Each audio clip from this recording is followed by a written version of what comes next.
হাজারো দর্শকের উল্লাসে মুখর একটি বিশ্বকাপ স্টেডিয়াম, চারিদিকে চিৎকার, পতাকা, উদযাপন। অথচ সেই গ্যালারিতেই একজন মানুষ টানা 90 মিনিট দাঁড়িয়ে আছেন একদম স্থির হয়ে। কোনো উল্লাস নেই, কোনো হাততালি নেই। ম্যাচের এক পর্যায়ে তিনি হঠাৎ নিজের মুখ ঢেকে মাথার পাশে বন্দুক তাক করার ভঙ্গি করলেন। আর ঠিক তখনই ফিফার সম্প্রচার ক্যামেরা দ্রুত অন্যদিকে ঘুরে যায়। কিন্তু কে এই রহস্যময় মানুষ, আর কেনই বা ফিফার ক্যামেরা এড়িয়ে গেল তাকে?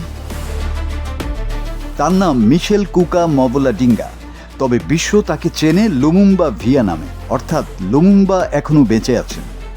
গত এক দশকেরও বেশি সময় ধরে ডিআর কঙ্গোর প্রতিটি ম্যাচে তিনি একইভাবে স্যুট টাই পরে হাত উঁচিয়ে নিঃশব্দে দাঁড়িয়ে থাকেন।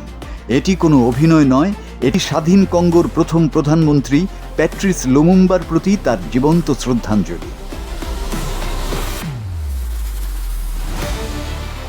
1960 সালের 30শে জুন স্বাধীনতা অনুষ্ঠানে বেলজিয়ামের রাজার সামনেই লুমুম্বা ঔপনিবেশিক শাসনের কঠোর সমালোচনা করে এক ঐতিহাসিক ভাষণ দেন।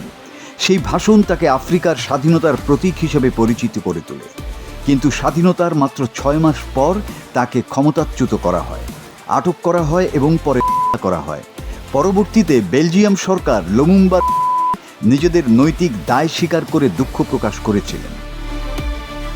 দীর্ঘদিন তার দেহাবশেষের কোনো হদিশ ছিল না। পরে তার একটি সোনার দাঁত উদ্ধার করে পরিবারের কাছে ফিরিয়ে দেয়া হয়। আর সেই ইতিহাসকেই প্রতি ম্যাচে নীরবে স্মরণ করেন লুমুম্বা ভিয়া।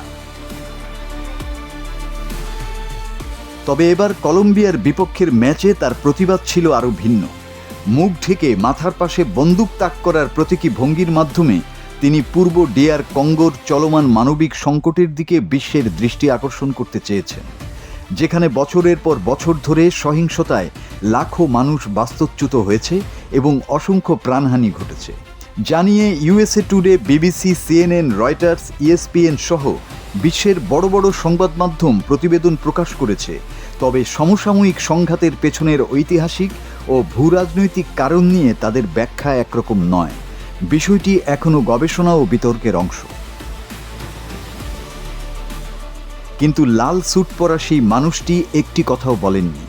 তবুও তার নীরব উপস্থিতি এমন এক ইতিহাস ও মানবিক সংকটের কথা মনে করিয়ে দিল যা বিশ্ব কখনো শুনতে চায় না। কখনো কখনো সবচেয়ে শক্তিশালী প্রতিবাদটি লেখা হয় নীরবতায়, শব্দে নয়। মাসুদ হাসান, বাংলা টিভি।